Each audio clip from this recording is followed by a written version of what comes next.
नमस्कार. आज आपण अहमदनगर औरंगाबाद या हायवे रोडवरती आहोत आणि या ठिकाणी आपल्याला एक अतिशय महत्त्वाचं म्हणजे गोवा ते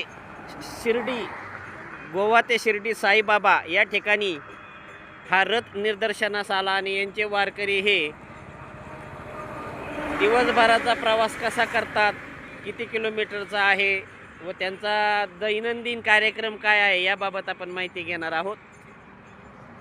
नाव सांगा आपलं. माझं नाव सुभाष हरिचंद सावंत. हां मी वारकरी आहे. हां आम्ही गोवाहून आलो आहे. 4 तारीखला बाहेर पडलो. हां आता आम्ही शिर्डीला चाललो आहे. शिर्डी. हां आम्ही 50 किलोमीटर दिवसाला. जातोय. बरं, किती लोकांचे आहेत यामध्ये सहभागी? आम्ही एकूण 50-55 हा जे काय असेल 50-55 लोक. यायचं आहे लोक. बर. आणि ते आपण जे गाव कोणतं निघले ते गाव? निघाले बापसा. बापसा. हां. आणि बडगेश्वर. तालुका जिल्हा सिटी पणजी तिसवाडी. बर. आणि जिल्हा तेच पणजी गोवा. अच्छा. गोवा राज्यातून आपण आलो. शिर्डीच्या साईबाबांकडे चाललेला स्वामींकडं. हा. याबाबत प्रवासात आपलं वय काय आहे? माझं 74. म्हणजे 74 वय आहे. 74.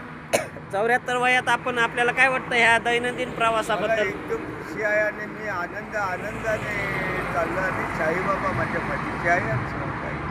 हे पहा, साईबाबांवरती असणारी श्रद्धा आणि साईबाबांची जी भक्ती आहे, साईबाबांवर असणारी भक्ती, हे इतर राज्यातून परदेशातूनही लोक साईबाबांना मानणारे आहेत.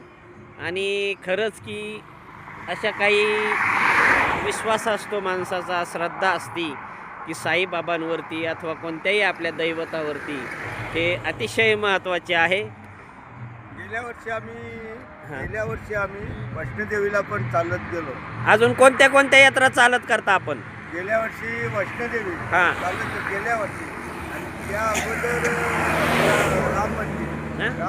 राम मंदिर अयोध्या. आता शिर्डीला हे चालू आहे. हे पहा, सुरुवातीला त्यांनी वैष्णोदेवीची पायी पदयात्रा केली, त्याच्यानंतर चालत केल्यानंतर आता त्यांनी नंतर राम मंदिर जे आहे अयोध्या, गोवा ते अयोध्या पायी दिंडी पदयात्रा त्यांनी नेली. आणि त्यानंतर आत्ता गोवा ते साईबाबा शिर्डी हा त्यांचा प्रवास आहे.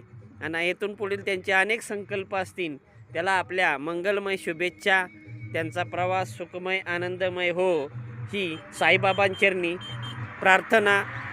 त्यांना मंगलमय समाधान मिळो दैनंदिन जीवनात.